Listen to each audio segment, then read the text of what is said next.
So, dear Mondo, thank you very much to be with us as it happened last year, no?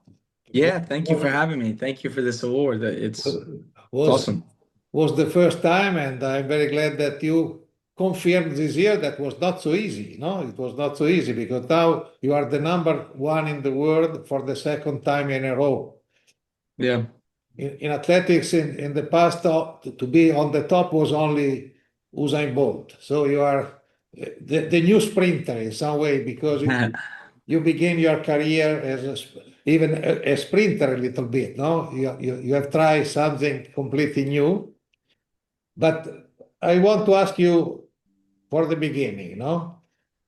The last record that you set in Tokyo. Mhm. I was at the television and I was looking after 6:20, you look a little bit satisfied. You have tried the last attempt only because it's normal for you now, every time to finish the competition with a try of a world record. But it didn't look in the face so focused at that moment. It looks that you were not so sure of yourself in that moment to make 6:30. But after you did, what happened exactly? Well, it was a very long and tiring competition, I would say. And usually these competitions for us take, over 3 hours. And this year it was especially difficult because I had Emmanuel Corrales, the Greek jumper. He was jumping so well, and he was pushing to higher and higher. He jumped all the way up until 620, which is very unusual. It's never happened to me. I've never had anybody that has pushed me that hard and jumped that long with me. So it was a few more jumps at higher bars than I've ever really had to take before attempting a world record.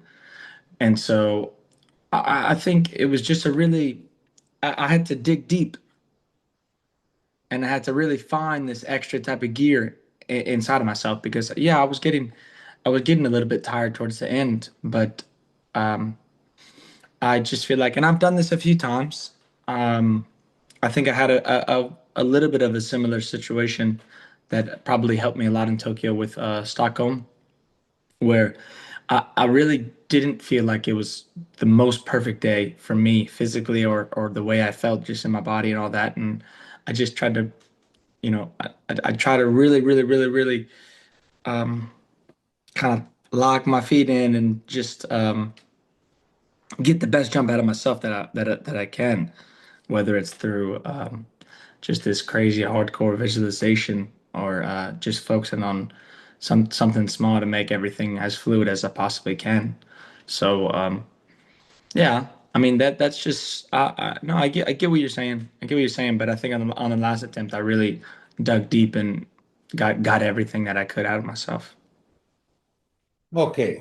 So first of all, now here, you are in front of journalists all around the world. No, Hmm. it's very interesting this because it means that even as champion, you are not only a champion of athletics, but you are a champion overall sport, and it's for the second year in a row. So it's not so Hmm. easy. Can you imagine? It's not so easy because you left behind top people of top sport, that Hmm. tennis player, footballer. So also the Ballon d'Or and everything are behind, far behind. What is Hmm. this for you? No, it's unbelievable, honestly. I'm really appreciative.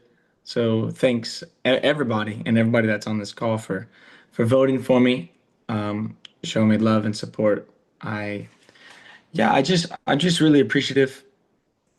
I try my best always to be the best version of myself that I possibly can be. Ever since I was just a little kid, 3 years old, jumping in my parents' backyard, just my father and I going out there and jumping. I had these huge dreams of mine that I could be the best in the world someday, and I could just push the barriers of what's possible in our sport. Um, I never thought any of this would come, and I never thought I could win crazy titles and crazy awards like this.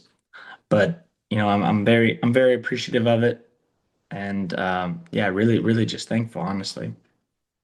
Yes, and listen, last year we were talking the possible bar you could be at 6:30. Now you Hmm. have 6:30. Hmm. What is next? Because the problem is now that the next big step is 6:40. Yeah, it's gonna yeah, it's coming. It's coming, I think.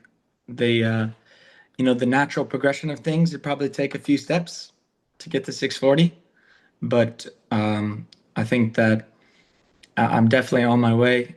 I feel like I've showed myself also just physically and technically and basically everything that the 640 bar is very possible. Um, it's not something that I would say is just gonna just happen automatically, magically, and probably not even next year. But it's something that I have within my capabilities for my career, I would say. And then yeah, we'll see. I'm just gonna try to keep pushing it one at a time and see where I can get. And basically that's where my mind's at right now. I don't think so extremely far into the future, honestly. Less than I would say you could probably imagine. I think very much one season at a time. So right now I have the indoor season coming up, starting the end of February. Just gonna have a short and sweet three meet indoor season. And for me, that's the only really thing that I'm worried about and focused about. And I just go from there. I just see if I can push one up there high in the beginning, and then we just keep pushing forward. Yes, but till now you have used a pole of 5 meter 20, no?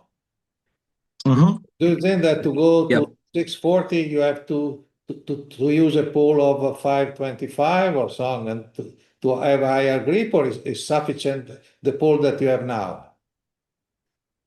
Maybe, maybe. Probably gonna have to be a few centimeters higher grip. Gonna have to be a little bit of a stiffer pull.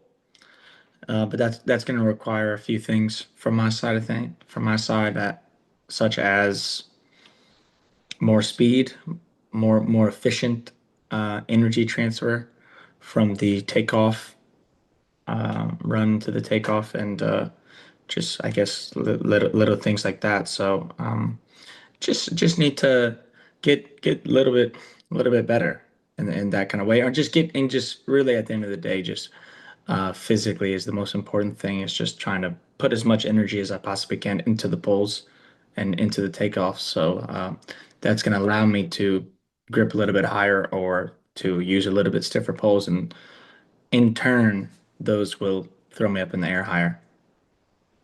Yes, till now you have won two Olympics, no? And now there is other two Olympics that you can reach. What do you think? To be the first pole vaulter to win 4 times in a row. Yeah. Yeah, I mean that would be amazing, and I definitely think that it's possible. I feel like yeah, I need to take it one at a time though. Just not. I think that's just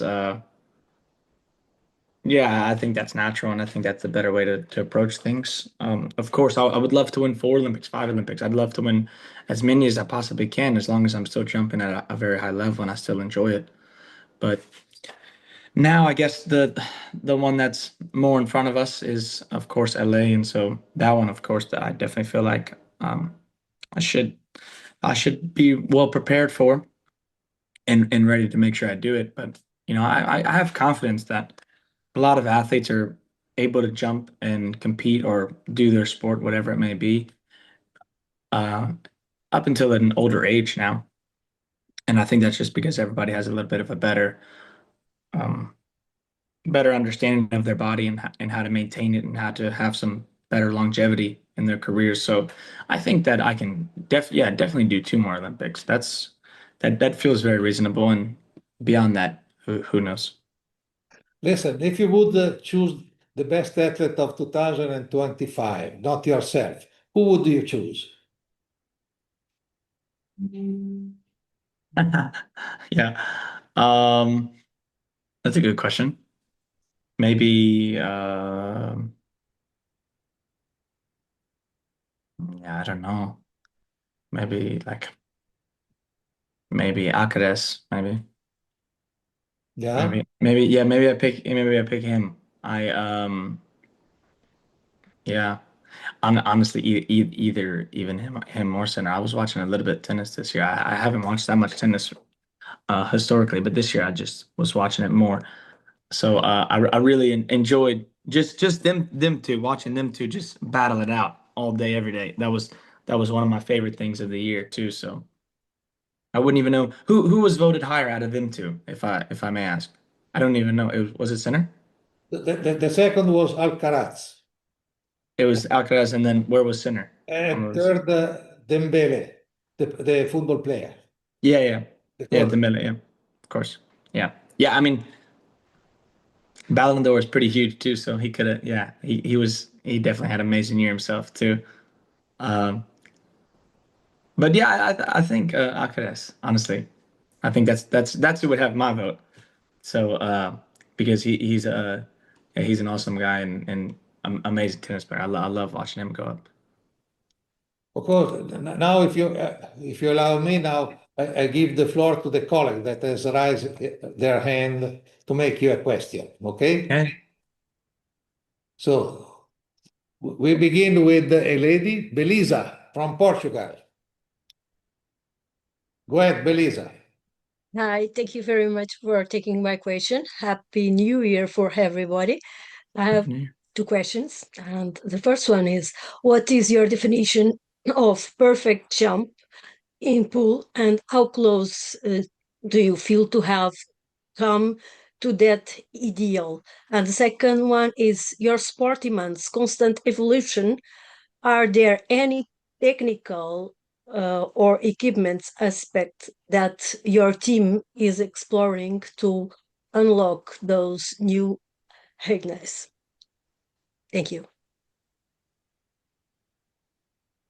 It's a yeah, it's a good question, but it's I'm really not much of a perfectionist, honestly. I'm very much of a competitor, of course, and I love to push myself and get the most out of myself. And when it comes to my sport and pole vaulting, ever since I was a little kid, I've always been quite hard on myself. I just like I knew the level that I can be at, and so when I'm jumping, I just expect that out of myself. And so I just push myself very hard, but I'm really like I'm not a perfectionist at all. I'm not like OCD or anything or organized or clean or whatever it may be. I try to get better. But so for me it's more like a feeling everything. And it's like when I'm out there and I'm doing if I'm working out or running or jumping, of course there is it is kind of analytical in some ways, and there's a lot of data that you can just look at to try to beat. But I just want that whatever the feeling is that I know that I can achieve on that day, I would say. So I would say just it's more pushing myself in that way. So, I'm realistic and I know that perfect is it's not really a plausible thing when it comes to pole vaulting or probably any sport for that matter, because there's always something I guess that can be better. And that's what is fun about it, and that's the chase, is because you never end up actually getting to the spot where what's possible, because there's always more no matter what you do. But then yeah, as far as the equipment, it's I would say the equipment that we jump on and everything like that has been quite at a standstill for a while. I don't think that the poles haven't changed really in modern time. I mean, since the past 40 years almost, it's like the same material. They mess around with some carbon fiber poles that I personally do not use, but I use the same brand, same material poles that Bubka was using back in the 90s. And so we've kind of, yeah, I had discussions at least of like trying to make it as efficient as possible. Of course, it would be great if you can always maximize how light it is and whatnot. But other than that, the poles kind of are what they are. It's not like golf or anything where they have all this they put all this crazy research into it and improve the shaft. But maybe it'll develop over time. But it's pretty similar as it was. Okay, let's go to Rodrigo Tovar.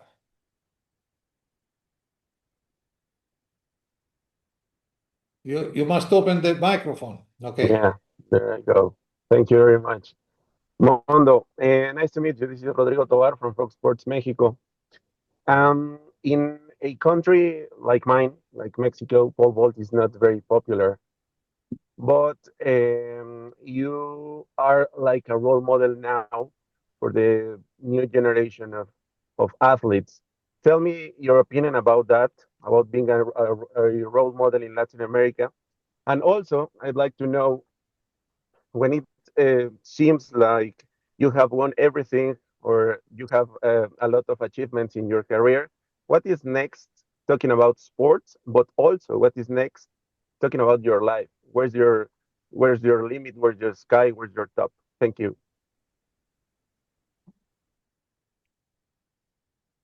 Yeah, thank you. Unfortunately, I really haven't spent all that much time in Latin America. I really wish I would and I could, and I wish the opportunities were there for me to do it. I would absolutely love to. I would love to jump in Mexico and really anywhere in Latin America. I think that would be so amazing. For me, yeah, when it comes to, I guess, being a role model, of course, you have a little bit of weight on your shoulders as far as the way you present yourself and how you are as a person. And I I try to do a good job of promoting my sport, and as long as I'm putting pole vaulting in the spotlight and promoting and inspiring just anybody to try out our sport, then I guess I'm doing my job right in that way. As far as the rest of the question, I don't, as far as the future, I'm very optimistic. I also just try to really focus on what I have right now and to enjoy being an athlete as much as I can and try to maximize and do the most that I can while I am still young and physically fast and strong before my body starts to give up on me a little bit. Of course, when I get older, that I'm realistic about and I understand. So I just try to enjoy it as much as I can for now. And I'm gonna get married this upcoming year, which is a big change. Not really, just in my life in general. And so I'm taking that next step, and then of course, hopefully down the road have kids and whatnot and those kind of things. But I feel like I think more about those type of things personally rather than anything that I would do beyond the track. And that way, I think that's more of where my head and my priorities are at, if I'm being honest. So, um, yeah, we'll see. Thank you, Thank man. you. Let's go to Bert from Belgium. Hi, Mondo. Hey.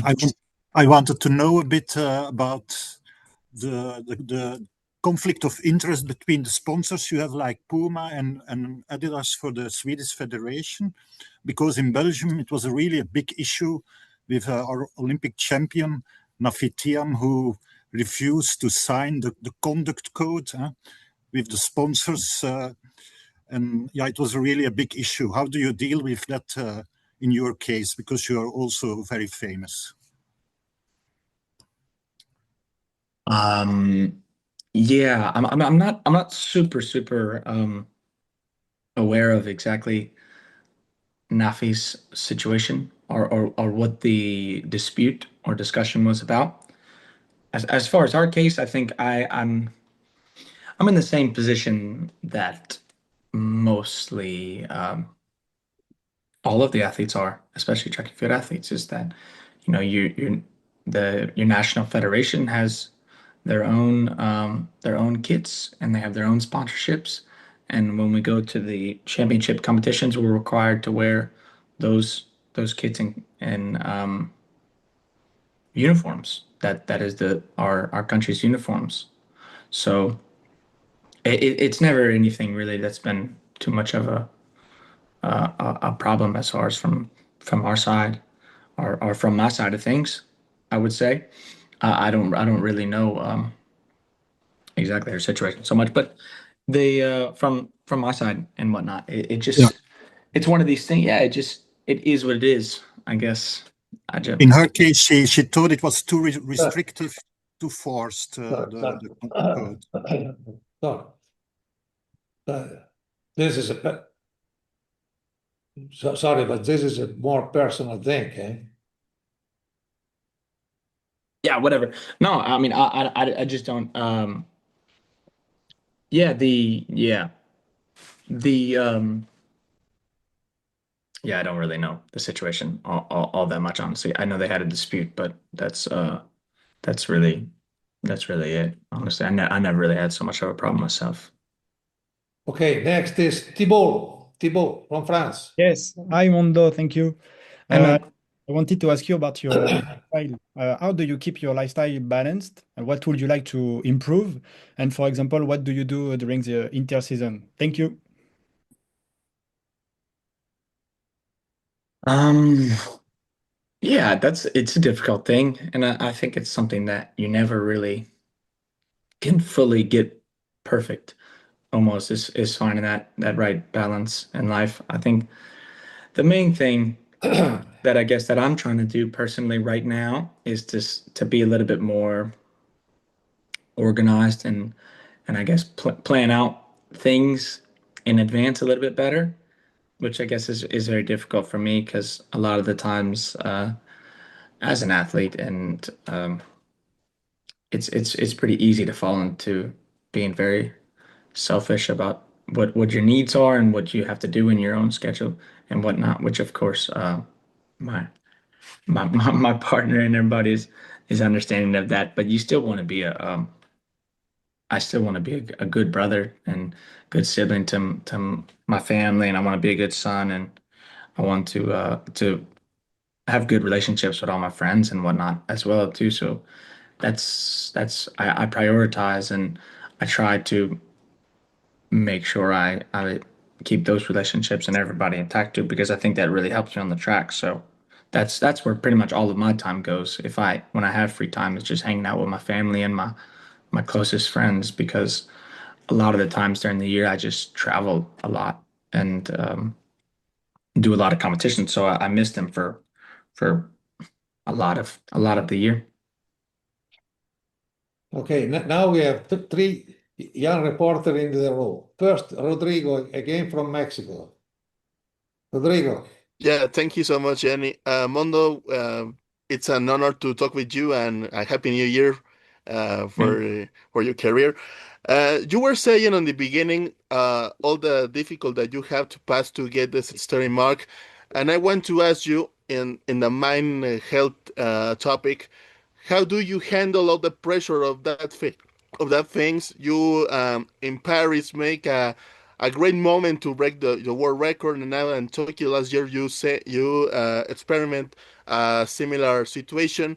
How do you handle the pressure on your mind, of your preparation of all your career, that the first world record, and now that you have 14 and the four that you break in last year? Hmm? Yeah. I mean, it's something that you just get used to.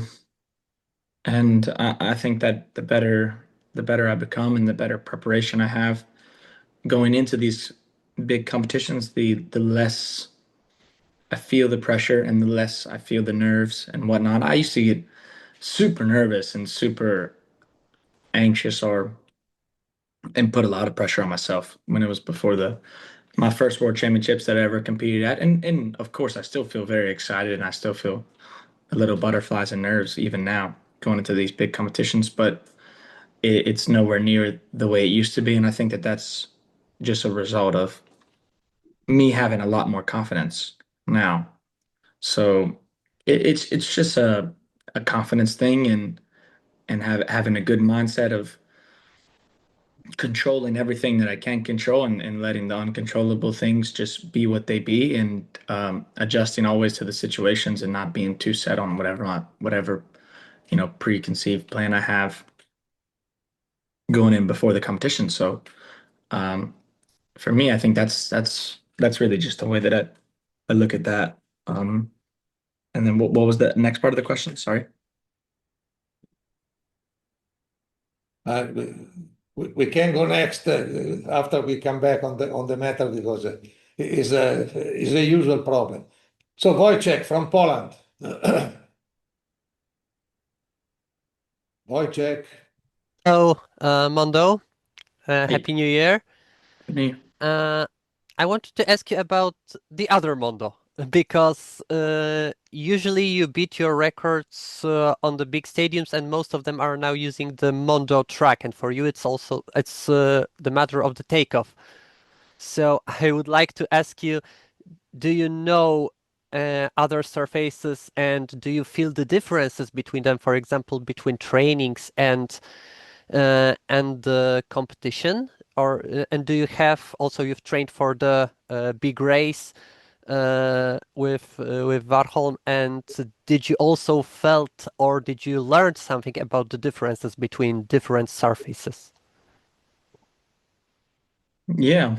No, I mean, different surfaces will give you different things for sure.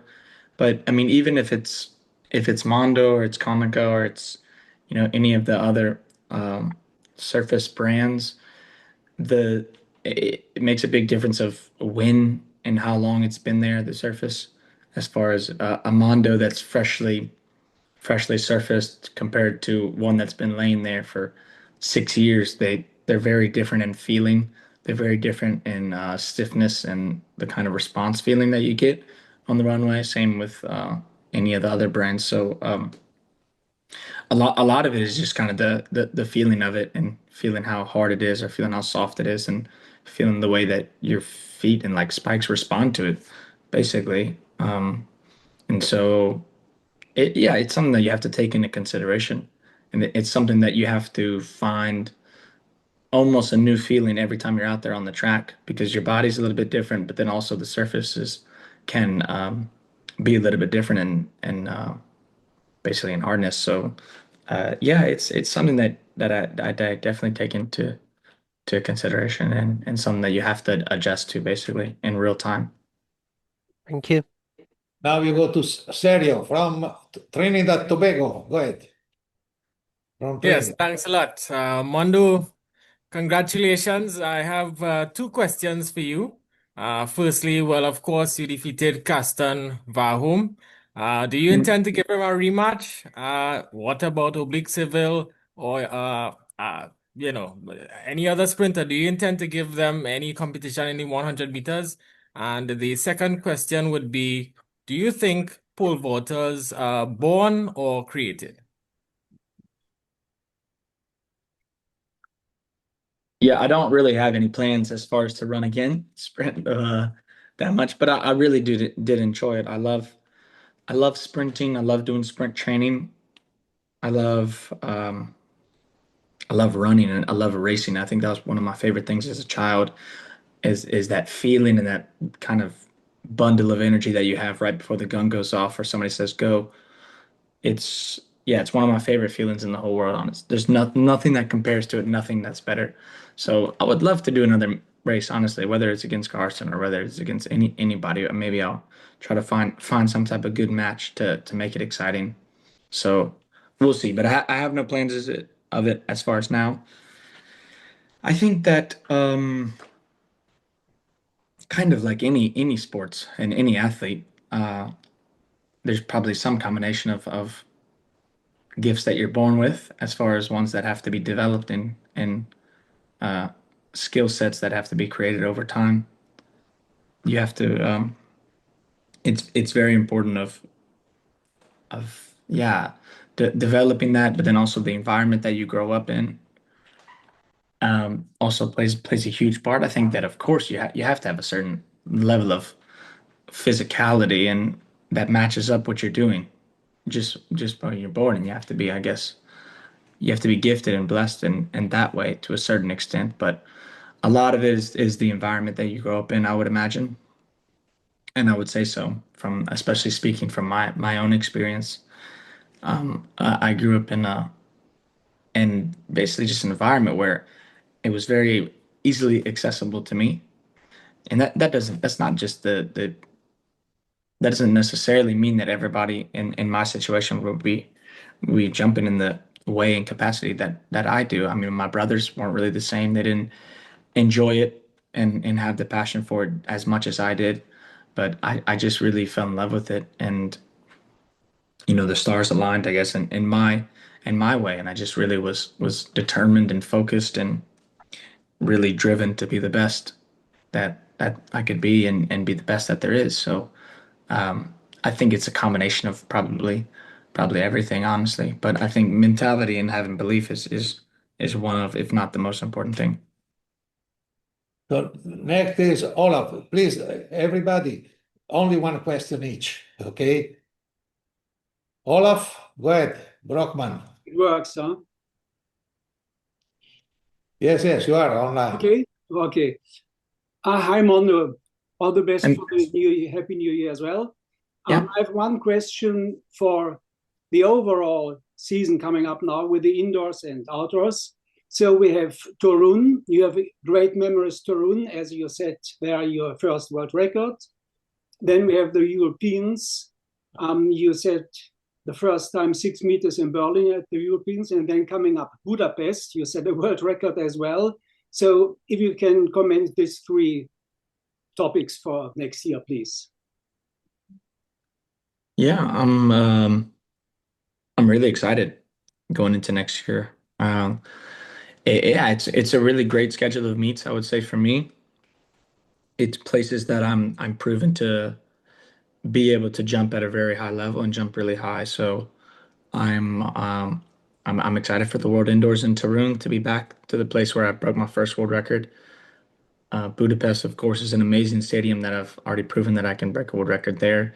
And so, and also just excited to experience the new and fresh concept that is the Ultimate Championship. So that'll be really fun. And that's that I think really just like most years, just trying to also maximize and trying to really be consistent and jump at the highest level I possibly can on all the Diamond League meets and trying to really just push it and be dominant and show myself that I can just jump really high day in and day out. So same kind of mentality and mindset, I would say, going into this year that I had last year, but hopefully I can just kind of even push it just that much more and even be more efficient. So that's where my head's at. Thank you. Okay. Now we have to go to next, Olaf. Thank you. David, only one question per person. David? Yes. Hello, Mondo. It's a big honor for me.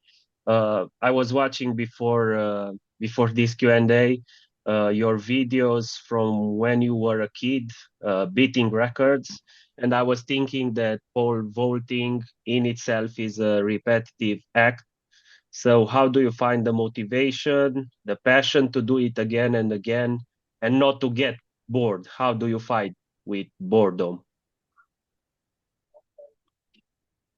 Yeah. Well, it's repetitive, but it's nearly impossible for one jump to feel the same as the next one because it's also very physical. It's not just like putting or anything in golf where you putt and you're actually trying to make it as identical as possible. I feel like I'm always trying to get a little bit more out of one jump and trying to get a little bit more energy in the next jump and trying to make it a little bit better. So I would say that there is a lot of similarities and stuff. And of course, you want to have some sort of consistency and rhythm and similar timing within your jumps. But I feel like I'm always trying to improve upon that. So I think the motivation just remains from the chase of it all, and I feel like there's always more that you can be pushing. There's always a better jump that you can be doing, or a little bit more speed or more energy that you can be creating. So I feel like the journey and the chase and just always trying to maximize myself and the best jump, then I think that's what keeps me going forward.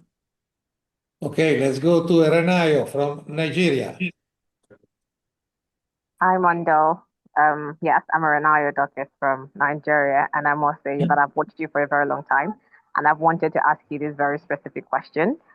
So the question is that what records used to feel like the very untouchable moments in sports, and you're breaking them with a kind of regularity that we've never seen, especially in a sport like pole vault. So, do you worry that the event risks becoming predictable around you, or do you think that the real challenge now is convincing people and sport lovers, pole vault lovers, that what you are doing still counts as extraordinary? Because I think it's extraordinary. So, thank you. It's a good question. It's a really good question, honestly. So thank you. But I don't really think it's necessarily up to me or anything that I worry about or anything that I think is even that much in my control as far as convincing people of what I do, of the significance of it or or what it is necessarily. I mean, I understand and I know and I think most people understand how hard it is to break a world record and to compete at that level. And the way that that's perceived or whatever it may be, so be it as it might. So I for me, I just try to push it as high as I possibly can and keep trying to better myself and trying to be better and break as many world records as possible. And so I think that hopefully that it's a positive thing and I can bring our sport and bring everybody that does into the spotlight or inspire some people and get some people motivated to be a better version of themselves, especially pole vaulters, because it's I mean I really love this sport and I've been obsessed with it since I was a child. So really, I think that if I can put pole vaulting in the forefront and a little bit in the spotlight, then for me, that's the most important thing, I would say. Besides just the personal things for me, because of course, I just want to be good. I just want to compete at the level that I know I can compete, and I just want to jump really high. So, you know, the way that's perceived or whatever it may be, it's a little bit out of my control. So I just try to be as good as I can at jumping and compete as hard as I can. Thank you. Let's go to Doriano Robotti from Italy. The voice, il microfono. Doriano, il microfono is without microfono. Microphone. Doriano, microphone. Ay. You have to, okay, now. Okay. Thanks, Gianni. Thanks, Mondo. Very quickly, since Italy gifted you with your worldly name, I wanted to know something more about your relation with Italy. I mean, France, places, food. Since you just voted for Alcaraz, what's your touch with? What's your Italian side? And what there was in the videos when they called Mondo Man when you were a kid, no? Thank you. Yep. Yeah, exactly. I guess if I could give you a little bit of a short backstory. My father, his best friend and the best man of my father's wedding was Sicilian. And my father grew up in the United States in New Orleans, Louisiana. And the specific area where he grew up in West Wego had a large Italian community there, basically of immigrants. And so a lot of his friends and most of his best friends were either Italians or part Italians to some extent. And so I basically just got the name from my dad's best friend, Mondo. And I think maybe I don't even really know if he knows, or I don't really know if it's a play off of my actual government name in Armand, or if it's more playing on because it means world or what it may be. But that is where I got the name. So it was from my dad's best friend. Okay, next is Zsuzsa from Hungary. Go ahead, Zsuzsa. Microphone, Zsuzsa, microphone. Yes, I have it. Yes. Hello, Mondo, and it's great to see you again. I'm speaking from Hungary, and I had a luck to see you twice at the World Championships and also last time breaking the 6:29 at the Uline Memorial. So first of all, what kind of memories you have of the Hungarian audience, and you're very, very excited that you accepted to be the, let's say, the ambassador of the World Ultimate Championships that is coming up in this year. So Hungarian audience is absolutely enthusiastic about you. What are your expectations of that event, and what memories do you have of Budapest? Yeah, I mean, I have fantastic memories of Budapest, obviously. But I think also just on like a life like experience level too. Not even just because I jumped well. Of course, that always makes the memory of an experience of a city a lot better when I jump higher or jump a world record. So, but I really, really enjoy Budapest as a city. It's one of my favorite cities, I would say, to compete at and compete in, and to be around, and to kind of experience in general. So I'm really excited to go back, and it's a perfect combination of things that I like. I really like the city. I really enjoy it. I like the food there, and then also it has great weather. It's good and warm, and I compete at my best level, I think, when I'm able to be warm and loose and in my body. And then I know that it's a place where I can jump really high, and it's a place where I can break the world record, and it's a place that has a very energetic and passionate crowd that will give me a lot of push. So it's really just a combination of everything that I want, I would say, for a competition, and that is definitely what pushed me and led me into also being ambassador of the Ultimate Championship. Okay. Next, Thank you. Mei Zhao. Hi. Happy Hello. New Year. Happy New Year. And congratulations, Mondo.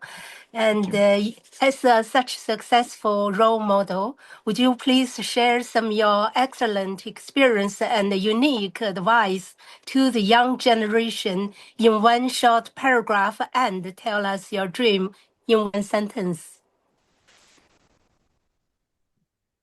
Yeah, I would say the most important thing is to follow your passion, follow what you love, and follow whatever thing that it is that you want to be good at. I think is the most important thing, because that's what you'll be most motivated in.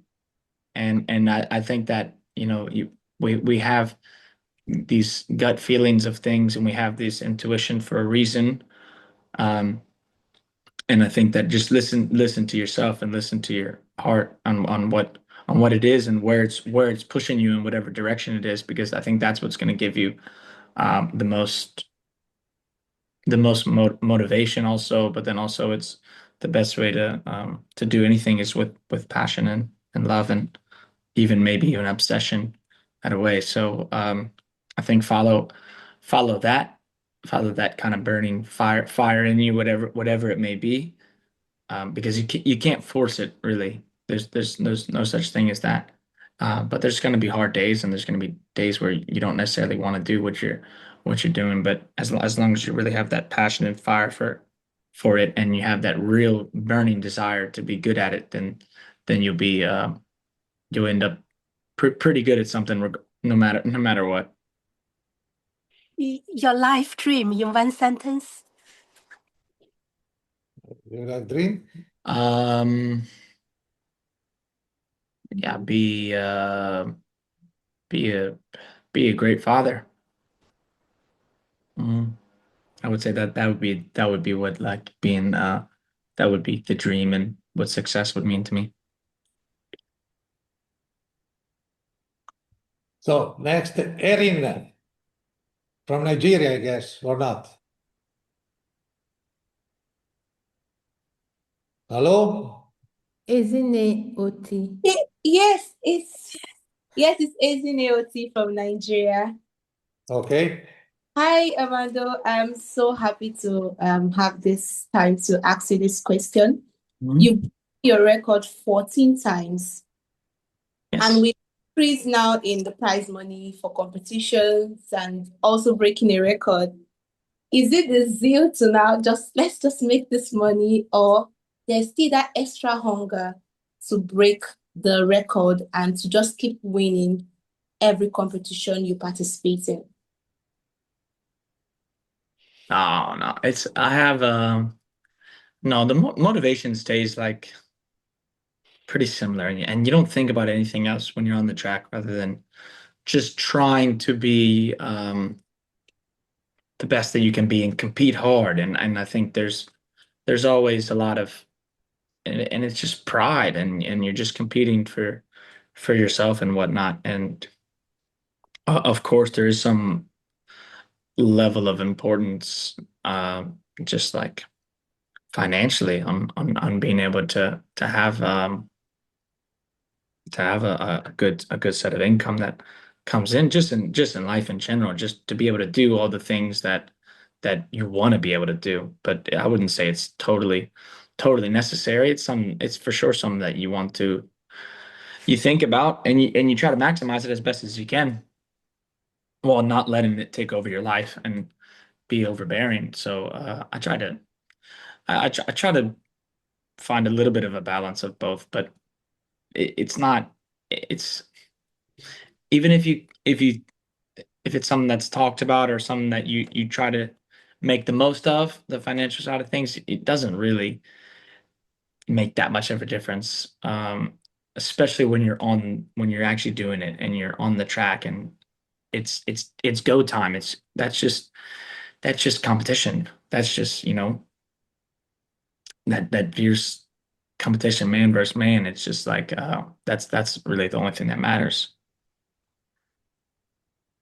Okay, Michal from Czechia. Hi, Mondo. Nice to see you again. Everyone is just asking questions about athletics, but what about your musical career? Yeah, thank you. Yeah, I have some stuff coming this upcoming year in 2026. Now that I guess we're in it, release something in January here, probably something also in February the next day. Hopefully, maybe even something in April. We'll see, or the next month. So I actually really have like tons and tons of songs, and it's something that I really enjoy. And I think I'm just like anything, I'm getting like a lot better and better at it, and I really just enjoy doing it. Also, that's the main thing. But I'm getting to a point where I'm really just like I'm liking the way everything sounds, and I just fell in love with the process and of course just the process of creating. So yeah, 2026 will be very fun and interesting, because I mean you really have no idea what is going to happen, and I have no idea what's going to happen with the music thing. But I have a lot of songs, and I'm gonna release them, and whatever happens, I guess. So it's a very, very much different process than being an athlete, which I think is really nice because it gives me a healthy balance of things, because you don't shoot for clear goals in the same way that you do as an athlete. So I like it. I like it. I really enjoy it. And of course I hope people resonate with it, but you have to just it has to be something that fits people. Thank you and good luck, and see you in Ostrava, and see you at the concert. Yeah, heck yeah. Why not? So now we go to Tibor from Hungary. Tibor, go ahead. Hi, Mondo. I'm very happy to see you. I just short questions about that. What is your most important 3 fun facts about you that it's very important for you? It could be related sports or just your free time.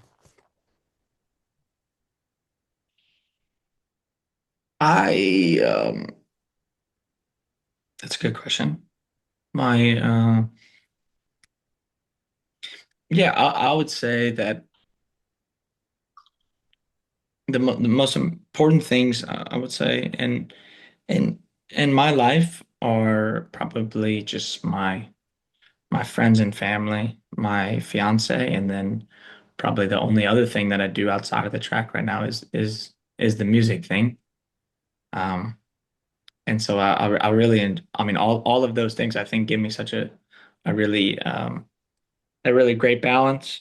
I like to try to be a great partner and soon to be husband, and I like just maintaining and keeping the fire and spark in our relationship with Desiree is always like amazing and fulfilling challenge and just great thing. And other than that, just I have a really close knit of friends that you know how it is when you hang out with your childhood friends. It's like nothing else matters in the whole world. You go out and you have fun, you party or whatever it may be, and that's like it feels like you're a child again. So I try to be a little bit young and try to kind of keep that childlike spark in me in that way too with them. And then of course I'm very close with my family, and so I do I spend a lot of time and with them, whether it's in the United States or even in Sweden. So I would say that's probably the most like just like important things, and that's just like what I do. That's I don't know if it's fun facts necessarily, but that's what I came up with. Dear Mondo, now we are close to 1 hour. Can I ask the last 5 questions for you? Is okay? Okay. The last 5. So we begin with Jamal. Jamal, yes, hello, Mr. Gianni. Nice to meet you, and nice to meet you, Armando. Because 2 years ago, I see in Glasgow in Athletic Indoor Championship. I have one question. What about planning for the World Athletic Indoor Championship in Torun, Poland this year? Yeah, the plan is my plan is to be there. I will be participating in it. Yeah, and I hope to just be in really good shape and be able to jump something really high. I love Torun, of course, is a place where I've jumped really high before.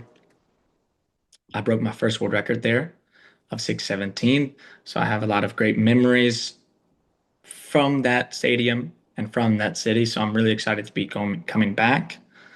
Hopefully I can jump really high and win my, I don't even know whatever it may be. I think it's third or maybe however many World Indoor Championships I've won. I actually can't think of it on the top of my head, but just win another one. Okay, Martin. Yes, hello, Mondo. I want to take you back to Tokyo. And there are many beautiful and powerful images of your record there. I'm sure you've seen them all. But I go step by step. The concentration before the final jump, the moment that you are alone there in the air, the ecstasy after setting the record, the hug by your competitors, showing the respect, almost happier than you were, Karalis, for example. Then the photo with your parents, the cinematographic kiss with your fiancé, the selfie with the record, the photo with the Swedish flag. If you have to choose one photo of all these special moments to frame in your living room, what would you choose and why?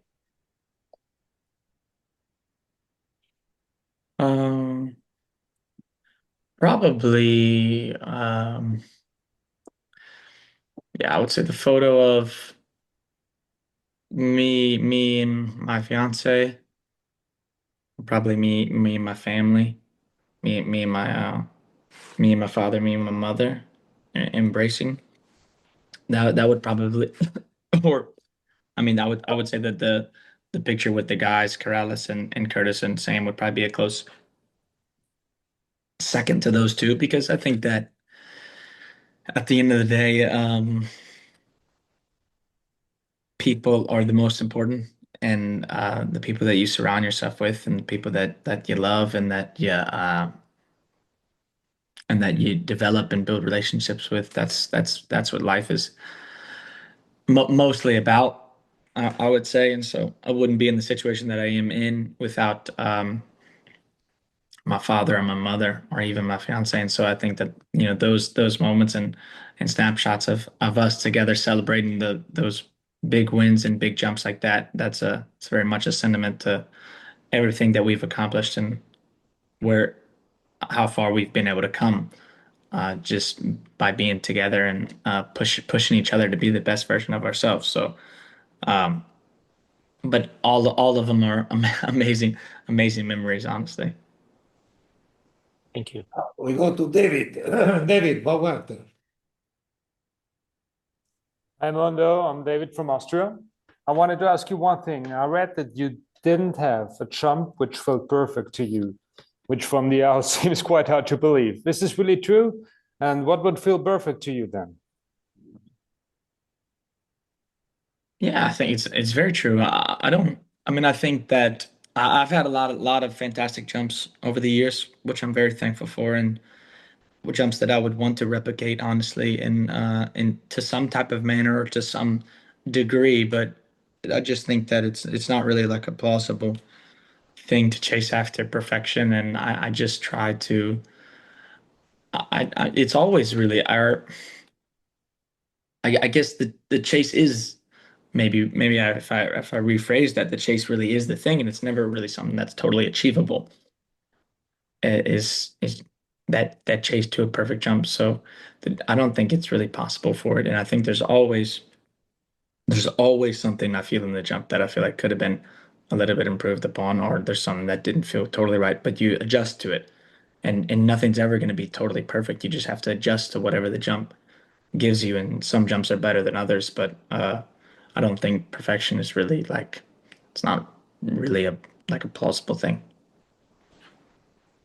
Okay, now we go to Yannis from Greece. Yes, thanks, Gianni. Happy New Year to everyone, and many wishes to Mondo. You said, Mondo, at the beginning how difficult made it Emanuel Karalis for you in Tokyo. Obviously, from Greece, I would like to ask you a few words about this relation you have built with Manolo from the juniors till now. I know it's not only in the stadiums, but also it's a friendship, a lifetime friendship. And finally, what he has to do in order to win you. You will always have an answer, even if it's a new world record. Yeah, no, I mean, like you said, we've been jumping together since we were young, since we were just young teenagers, and since the youth and junior days. So we developed a relationship already then. Of course, the past year he's really exploded, and I think he showed his full potential of what he's capable of doing. So and it pushed me very hard this year. And for sure, there's the level that he was jumping at this year, the path and the progression that he is on, he's gonna be giving me a lot of good pushes and good competitions in the years to come, which is gonna just make it more and more difficult for me. And I know that as long as he's jumping well, then I have to be on my A game and be and really jump well, because I think by some metrics that's probably maybe even the second best season ever in history that he had. I don't think that Bubka and Renault, you can fact check me on this. That I don't think that they've jumped 6 meters as many times as he did last year. So he's really jumping at an extremely high level, and so of course it demands a lot out of me, which is really fun, and so I have to keep pushing myself also to make sure that I stay on top of it. But it's really fun, and I enjoy the competition of it for sure. The last Onicheki.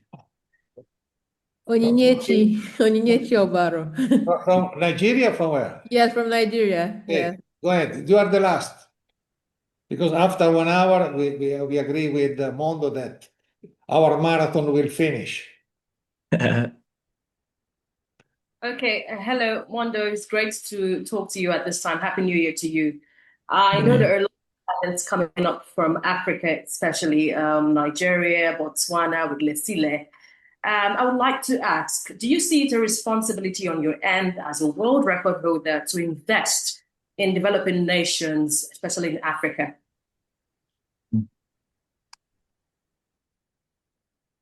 I think that it would be very, very beneficial and very important if I was able to get over and have a competition somewhere in Africa, and I would really enjoy doing that, honestly, because I think that and I think that more events are necessary there, because I think that sports are so important to communities and cultures and society, and I think that sports really brings people together, and it really gives kids and young kids a great paths and things to focus on. And because I think that as a kid, without sports, it's very easy to get caught up in the wrong things, or it's also it's very good at having you focused and having some sort of community around you, which you develop within sports.